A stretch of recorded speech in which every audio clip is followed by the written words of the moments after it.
The Queen's Gambit accepted. That's 1 d4, d5, c4, and now d takes c4.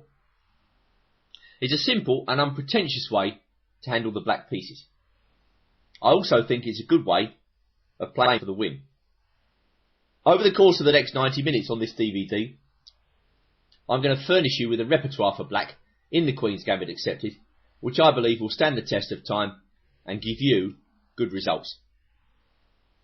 We're always looking these days for time-saving gimmicks. Ways to get good results, but at the same time, not to spend our whole life with our heads buried over a chessboard. I believe the Queen's Gambit accepted is one of those openings which you can learn in a short time and which will win games for you. And, well, it's being played at the highest level of chess even today. Now, let's go over the repertoire choices which I've made for you on this DVD. And by far the most common move for white in this position is knight f3. Well, against that, I'm going to slightly depart from the norm by recommending an old move played in turn by Alekhine, Petrosian and Smyslov, all ex-world champions. That's bishop g4. I believe this leads to a situation of harmonious development for black, is very solid, and you can play for the win using it. I believe it's an underestimated move, and the nice thing is, if you go to the theory books, they'll probably all say that white is better. In reality, what happens over the board is that white tends to reach a complicated position where if he doesn't know exactly what he's doing, he ends up worse. So this is a very good variation, I think, to adopt. Going back to d takes c4 then, the next move I'm going to look at is e4. This will be a favourite of attacking players, but I propose to meet this with the classical e5. That's a move black rarely gets to play in the Queen's Gambit declined, for instance. In the Queen's Gambit accepted, however, it's much more common. And with e5, black frees up all his pieces. Going back then to d takes c4, e3 is also a move. And if you think about it, if black plays knight f6, bishop takes c4, we can't play our favourite variation anymore with bishop g4. However, we're not going to be move ordered that easily. And again, I'm going to recommend that black stick with e5, the freeing break. After bishop takes c4, e takes d4, we get a classical isolated queen's pawn position, where black is perfectly okay if he knows what he's doing. Going back to d takes c4, we tidy up with knight c3. That's a lesser used variation. Once again, black can play e5 if he wishes. And finally, there are moves like queen a4 check, very, very rare moves which aren't particularly good, which we're going to cover at the end. So, it's time to get on with exploring the Queen's Gambit accepted. I think you'll find it a very satisfactory choice. Well, we begin, not surprisingly at the beginning, with the game Battaglini versus Semsezan. White is graded 2-3-6-0, black 2-4-6-5. And this comes from the Borup Open in September 2009. And here we see the first sight of our recommended move, bishop g4. A move which attempts to reach a position of harmonious development and which has been played over time by great players such as Alekhine, Petrosian and Smyslov, among many. Well, bishop takes c4 is almost forced, and now black plays e6. So, very harmonious to start off with. Black's bishop is outside the pawn chain. This coming game is included as, well, something of a warning to white that he can't be complacent against this logical system of development, because what Battaglini does is perfectly reasonable. It looks good. h3 is the mainline move. Black should keep the pin on by dropping back to h5. Now white brings his knight out to c3, and black plays a6, which will be our recommendation. Again, this is a move which was favoured by Petrosian in his time. And the point of it is not only to take away b5 from the white pieces, but to prepare moves such as knight c6, bishop d6, and then e5. This logical and slightly unorthodox plan, putting the knight on c6 in place of playing c5, I believe, is quite effective, as you're about to see. Now in the game, Battaglini castled. We're going to see the implications of the other move here, g4, a little later on. And the point of g4 is to put the knight in on e5 and take away black's bishop pair. I still believe black is in good shape in this variation. Well, more than that actually. I don't think the positions that are reached are particularly easy to play for either colour. So you will have a head start if you know exactly what to do in them. However, for the time being, let's rejoin our game where Battaglini, a 2360 player, plays a move which I think a lot of club players are just going to play automatically. They're going to castle. Okay, black played knight c6. Now the move e5 at the right moment is very much on his mind. But white played queen e2. And again, that's a very standard move in the Queen's Gambit accepted. White prepares moves such as rook d1 and e4 himself. But e4, you know, with the knight on c6 is actually not that easy to effect. So white's got a bit of preparation to do before he can actually get that move in. Maybe he's got to play moves like b3, bishop b2, etc. But white's position can creep up on black if he doesn't understand that, you know, an eventual e4 can cause him a lot of problems. So for this reason, black interrupts white's plan by playing bishop b4. Slight change of heart, but it certainly stops b3. And white went on with rook d1. So you can see, all very natural moves here, very plausible. And now black castles. Well, what could be more natural for white in this position than to go a3? Okay, says white, show me what you've got. If you want to surrender the two bishops, I'm happy to take them. But paradoxically, that's exactly what black does. And then he moves in with knight e4. And the problem for white is, this move is surprisingly difficult to meet. Obviously, knight takes c3 is a game-winning threat. It's a bit of a peculiar move, this. But black's also threatening knight g5, and I believe that's a possibility that white underestimated. Now we see the power of the bishop on h5, the pin against the queen on e2. g4 is completely undesirable, so white tries to get out of the pin by playing queen c2. And also, of course, protect the pawn on c3. When I first saw this game, I thought, well, what happens after bishop b2? But then I think knight g5 is just a complete crusher. And it's really difficult to defend against a direct attack on the white king. For instance, black's threatening to augment the pin by playing queen f6, as marked. If white goes g4, he runs into knight takes h3 check, which is extremely painful. And if he plays e4, he runs into bishop takes f3, and again, knight takes h3 check, when the white king side is falling apart. So that's why white goes queen c2, steps out of the pin and protects the pawn. But of course, now black can get on with damaging the kingside pawns. And after knight d6, not losing time, by the way, hitting the bishop, well, we reach a position where actually white's in a spot of bother. Black's going to increase his attacking possibilities by playing his queen out to h4, and he can further build the attack with the help of moves such as f5, and then rook f6 to g6, or even rook f6 to h6. So all these possibilities really do give white a hard time, and that's why white retreats his bishop to a2, I think, trying to stop black for the time being playing f5. So bishop takes e6 check after that. I mean, I thought clearly it's most natural in this position to play bishop d3, but then queen h4, you know he's got to protect his pawn somehow, maybe some lousy move like king h2, f5. You can see this is starting to get very uncomfortable for white.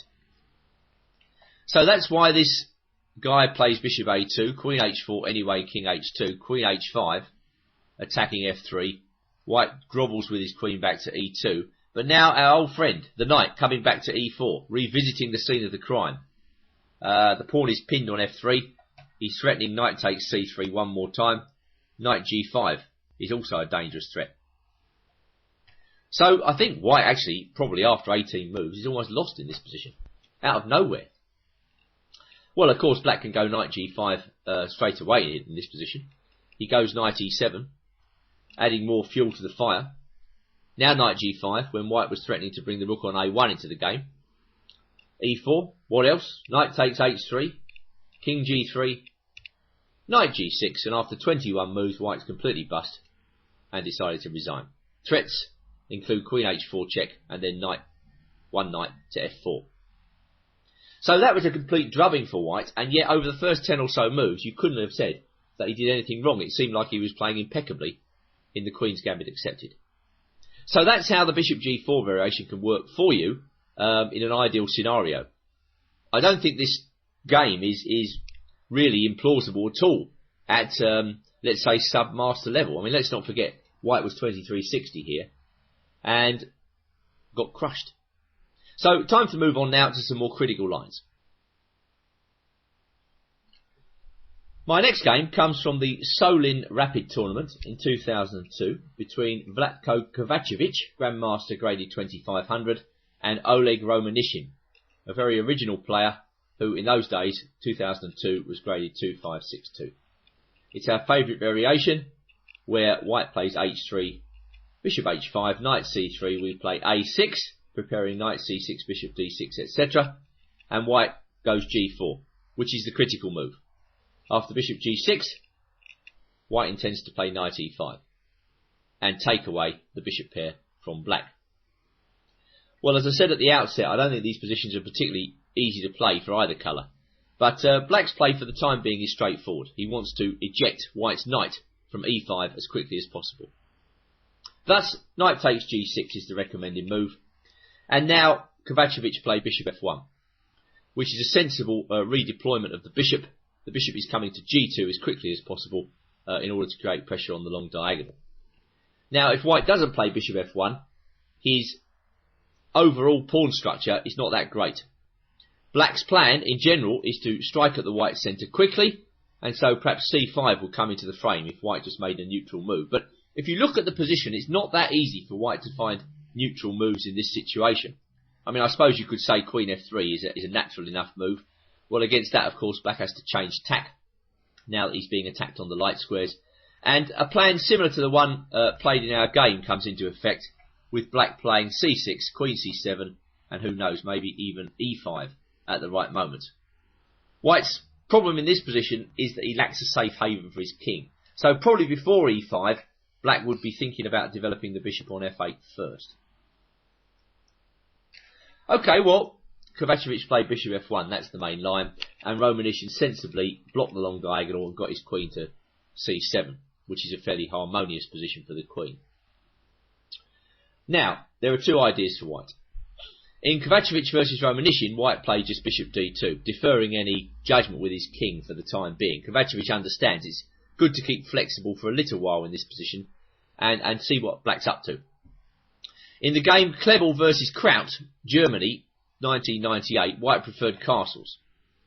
Now, the thing about castles, well, you can see there are a number of weaknesses on the dark squares there, but white hopes to cover his weaknesses, perhaps with a well-timed f4.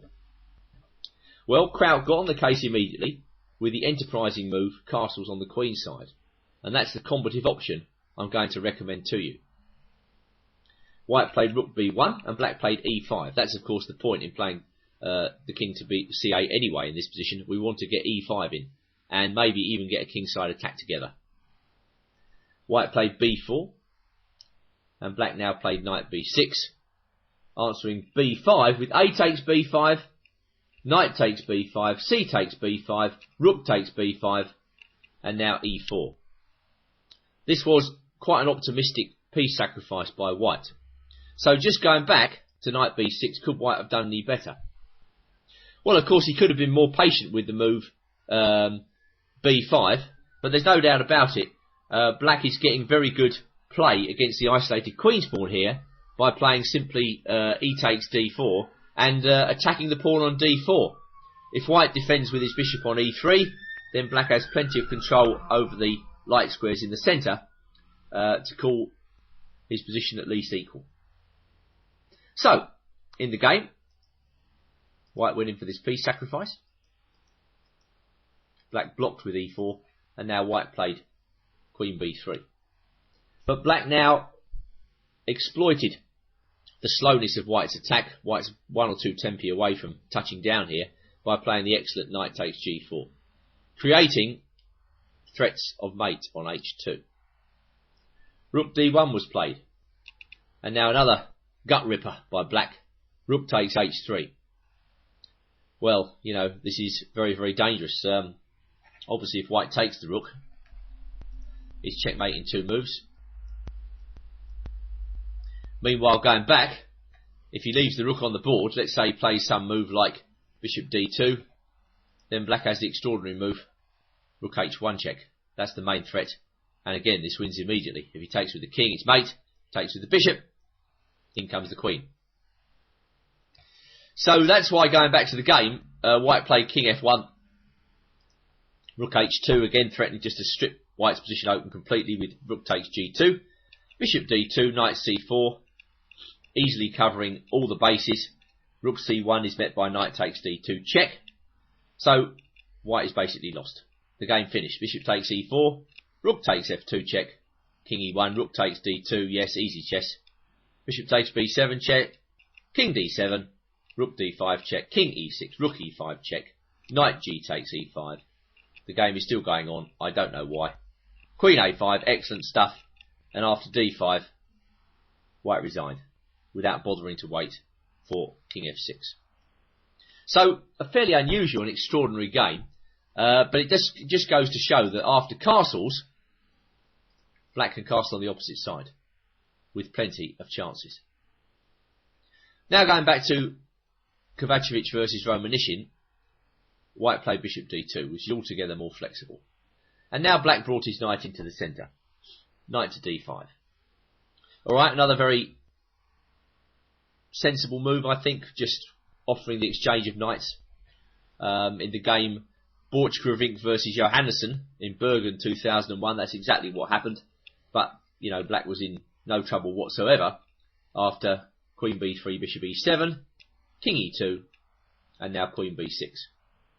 The only piece black hasn't got is the light square bishop, and the light square bishop in this position is effectively blunted by black's pawns on d5 and c6. And after queen takes b6, knight takes b6, the position was level. So going back to knight d5, Grandmaster Kovacevic played rook to c1, and Romanishin just locked off that knight. B takes c3, bishop e7, c4 by white, and now e5. So I think we can safely say this is extremely straightforward play by black. A previous Romanishin game versus San Segundo in Las Palmas 1996 went castles, and again this is also a very respectable move. I think the reason Romanishin doesn't do that is he's entertaining ideas of attacking white on the king side, and he wants to delay committing his king. But castles is also a very respectable move, and against San Segundo, black again played e5 very quickly. White played d5, black took, bishop to c5, and again this game was drawn. Black is fine in this position. The bishop on g2 is not that effective at present. But e5 in our game is altogether sharper and sets a little positional trap. Now what white should do here is probably just play rook b1, and the game continues. Black is okay. But Kovacevic is tempted into pushing on with d5. And now black puts his knight on c5, which is a very good location for the knight, resisting the temptation to take on d5 just yet. And after queen c2, he played a5, keeping the white bishop out of b4.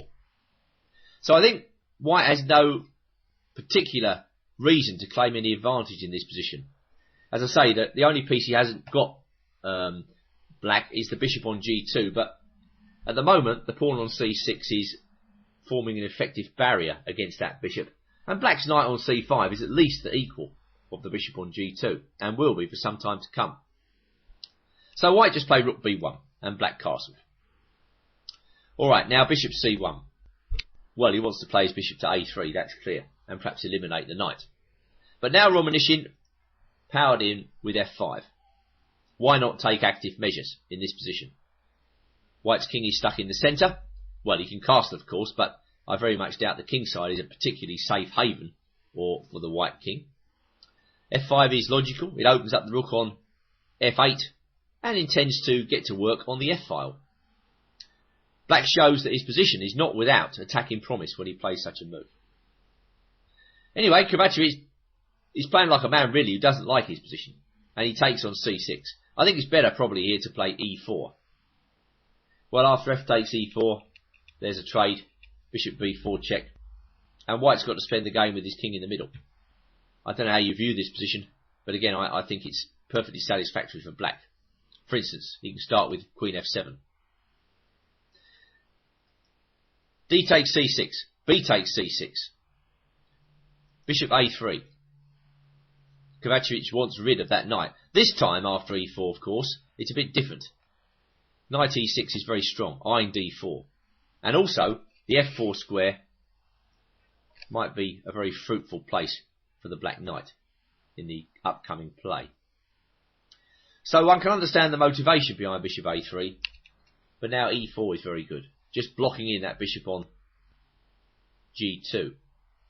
Well, white certainly wanted that knight off the board. He took it. He castled. Rook a e8. An opposite colour bishop middle game has come upon us, and here we have to compare who has the attack, who has the initiative. In opposite colour bishop middle games, the attack is of paramount importance. And what I certainly don't like about white's position is that bishop on g2 completely blocked in. Meanwhile, black has ideas of rerouting his queen and bishop on the long diagonal down to h2, and black certainly has the attack in this position. So I think he must be quite clearly better. Rook b3. Perhaps white wants to find time for rook a fb1 and rook b7. He could perhaps have tried rook fe1, just making room for the bishop to come to f1 or the king if necessary. And now I think f4, taking the initiative at the earliest possible opportunity. If white takes on e4 in this position, we've got f takes e3, stripping open the dark squares. Then bishop b4 is a good move, as recommended by Husman, and if rook e2, we have queen g3 check.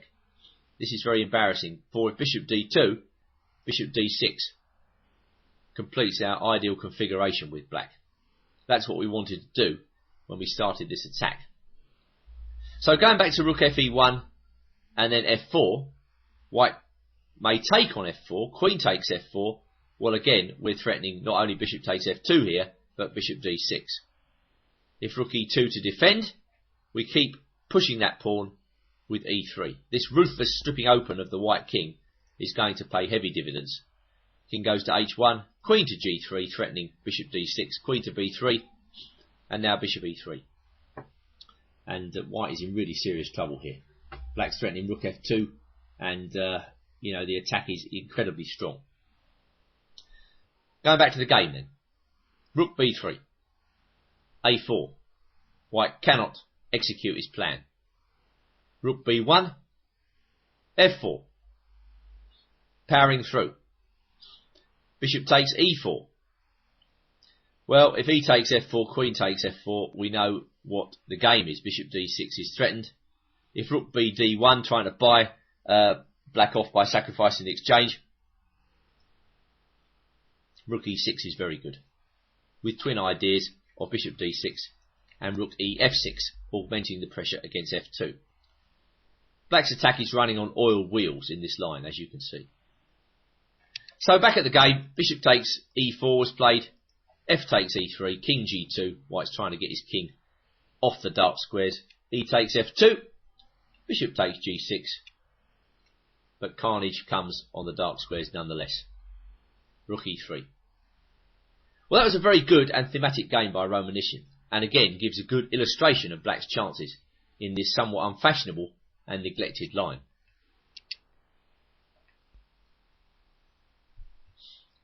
My next game comes from the Buenos Aires Olympiad, played in 1978, and here we see Petrosian on the receiving end of one of his own favourite variations.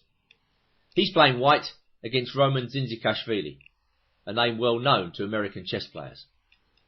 Dzyzikashvili plays bishop g4, bishop takes c4, e6, and Petrosian plays the main line, where knight c3 is met by a6, and h3 by bishop h5. Now comes g4. Alright, bishop g6, knight e5, we know what to do against this. We threaten to eliminate the knight on e5.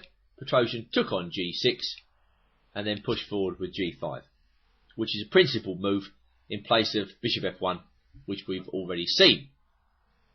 Well, Dzyzikashvili was ready for this, and he played knight d5.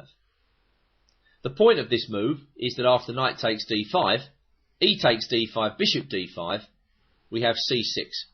And when white moves his bishop, black is getting ready to take the pawn on g5. This was the course of the game, but I'm not sure whether that's the best way for white. Maybe after knight d5, white should go e4. But even here, black has a nice compact position after knight takes c3 and then bishop e7. White's got to lurch forward with his pawns in this line, and black's position is very secure. For instance, you know, what is white to play here? Can he play h4? Can he play f4? In either case, black plays a move like c6, queen c7, and white may have more space, but where's his king going to play? Where's his king going to go in this game? So back at Petrosian Zinzikashvili, knight takes d5, bishop takes d5, c6 was played, and Petrosian put his bishop on b3, perhaps hoping to create some action against f7. Maybe bishop c4 was a slightly better choice, and after queen takes g5, queen b3. Now, this could be dangerous for black. So, instead of queen takes g5, it may be that b5 is the best move of all, nudging the white bishop back one more square before taking on g5. I believe this gives black satisfactory chances. Bishop b3 in the game, though, was answered by queen takes g5, and this time Petrosian played queen f3, again with the idea of just putting direct pressure on f7. Now, at first sight, it looks dangerous, but black covered all bases with bishop b4 check, and this move forces, again, white to play the game with his king in the middle. Bishop d2, okay, says Petrosian, I'm happy to play my king to d2. You are running out of pieces, you're not likely to be able to attack me, and my king is well placed for the endgame. But after queen f5, black not only neutralises white's pressure, he actually holds a slight advantage here, due to the fact that with the queens coming off, white's got the better pawn structure. Now let's try and analyse why white is a bit worse here. Well, first of all, he's got a problem of the h-pawn. The pawn is isolated, white's got 3 pawn islands to black's 2 pawn islands. Automatically, this gives black the better pawn structure. Secondly, the h-pawn can be blockaded. For instance, black may play g6, he plays knight to f6, king e7, and then moves like rook h4 and rook h8. That's a nice easy plan for black, which actually white finds difficult to stop. Final thing, the bishop on b3 is probably not quite as good a piece as the knight on d7 in this position. Black's knight is very flexible here, and it will take all of Petrosian's ingenuity just to hold this position, really. I think black is quite a bit better, really. So, the knight came to f6, first part of the plan. Rook a c1, intending to stir up trouble, perhaps with rook c5, and black played his rook to d8. After rook c5, attacking the pawn on f5, there came g6. So gradually, black is putting his plan into operation. White played his king to f3. One useful point about the rook on c5 is that white can always answer king e7 with rook e5 check. This is a little bit troublesome for black, so that's why Zinzikashvili plays his king to g7 as quickly as he can. Well, white may still have problems with his h-pawn, but as you can see, white has rushed his king across to g2 to defend it. So rook he8 was played, switching tack. Black brought his knight into the impressive e4 square, and now came rook d6. Alright, no way in for black yet. Of course, technique at club level is not going to be anything like as good as Petrosian is displaying here. Petrosian is just holding this game with excellent technique. He knows the way he has to play in this position is to do absolutely nothing, to sit tight and wait for black, to not make any further weaknesses in this position. Well, king g3 was played, knight e6. And the point of this now is to threaten f4. So that's why white plays f4 himself. The threat of f4 in this position was pretty strong. It's jolly difficult for white to actually do anything about this threat other than to play f4 himself. For instance, if he goes with h4, we go f4, and this is very problematic. If king g2, well, this is again very difficult for white. We can play rook takes d4 check in this position, and if he takes d4, f3 check, king takes f3, knight takes d4. This is a sample of the fate that can await white in this line, and it's just no good playing a move like king g4, knight takes e2, rook e1, let's say, because we've got f5 check. And again, this is pretty horrible for white to meet. Well, I'll just take you on with this variation. Let's have a look at this extraordinary line here. Sorry, excuse me, slip of the mouse. I got too excited. Not often we get the chance to checkmate the guy with a lone knight. So that's the type of extraordinary line that Petrosian could have fallen in for. Instead he goes f4 to shut this down, and now Zinzikashvili breaks with c5. Well, d takes c5, knight takes c5. Nice juicy hole there on e4 for black. But white covers it with bishop c2. Rook c8, king f3, rook b6, rook b1, rook h8, king g2, rook d6, rook c1, Petrosian offers draw, Zinzikashvili accepts. Of course, in the final position, black still has a nominal edge, but white has defended it pretty well, and he's avoided making too many loosening moves. His position is still okay. So the two players conveniently agree to a draw. My conclusion about that variation, if we go back to knight takes g6, h takes g6 and g5, is that the position after knight d5 is satisfactory of black. White has made quite a few commitments by pushing his pawn up to g5 in this way, and the black position is still very compact. If the last game didn't provide evidence that the position for black where white goes 11 g5 is satisfactory, then this game will certainly provide a good indication that black is alright in that line. You'll recall that white takes on g6, getting rid of the bishop pair, and then moves in with g5. This is one of the main lines. And now black plays knight d5. All as in the game, Petrosian, Zinzikashvili. Black is not losing a pawn in this position. When white takes, he goes c6, bishop retreats, and now black takes on g5. We saw this endgame cropping up before, bishop to b4 check, and now off come the bishops, all as in Petrosian, Zinzikashvili. And now let's consider the game Lengyel versus Matulovic, which was played in the Havana Olympiad all the way back in 1966, where Matulovic perhaps improves on Zinzikashvili's play by playing a queen check first, and only now does he play his queen back to f5. Well, we reach the same endgame. Okay, well, as I mentioned before, black's plan in general is to build up against the isolated h-pawn and demonstrate that his knight is slightly superior to white's bishop. And this is exactly what Matulovic achieves in this coming game. As expected, his first plan is to blockade the pawn on h4 by playing rook h4 and then trying to build up with king e7 and rook a h8. The nuance, queen a5 check, pushed the white king to c2. You'll remember in the Petrosian Zinzikashvili game, white was able to play rook c1 and then rook c5, which effectively took away black's idea of, dissuaded black's idea of playing the king to e7. Well, here, black has a little bit more time, and Lengyel does not defend with such refinement, thereby allowing black to go through with his plan. And now, once black has enacted his plan, he's clearly better in this position. It's just a question of how he takes this advantage forward. Well, white defended his pawn with king g2. If he goes king g3, he steps into the range of the black knight. And black pushes forward with f4. Rook ce1 was played, king f1, and now bishop c2, after which Matulovic played g5. Bishop d1.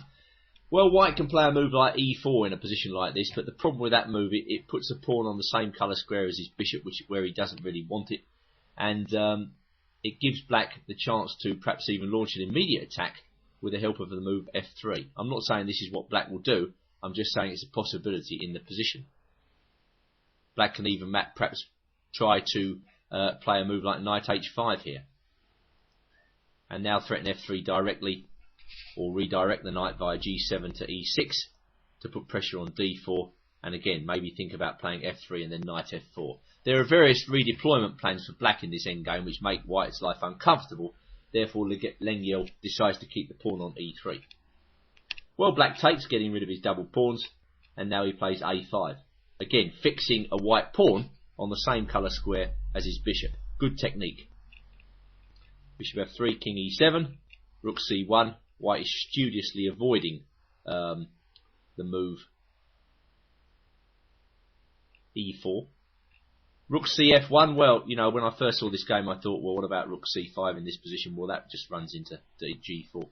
And the pin on the g file is unpleasant for white, to say the least. So he goes rook cf1, rook 8 h6, rook c1. White has taken the view that he can do nothing, so he just marches to and fro, waiting for black to demonstrate a winning technique. Well, Matulovic in this endgame doesn't rush. That is the best way in such positions. There's no rush. You've got an advantage, it won't go away. And he's in no hurry to exploit this advantage. Yet. So bishop takes e4, rook takes e4, rook f3, defending g4. One of black's main trumps in this position is that his king is better as well. This doesn't seem as though it might become a feature of the position, but as you'll see, white's king is dragged to h1. Now it's time for the black king to go on a field day. You know, maybe the king can come up towards the queen side to start to put the pressure on. And white has no way to actually meet this plan successfully. Black hits in the centre with c5, and then he brings his king to b4. And effortlessly, it seems, black has got a winning position in this endgame. So king a3, king e2, a4, rook b4. That's the winning move, enabling the black king to come to b2. And now the pawn cruises home. White resigns. Now that was a good game by Matulovic, a game full of finesse. I like the idea of queen a5 checking the opening, you know, more or less encouraging the white king to go to c2. And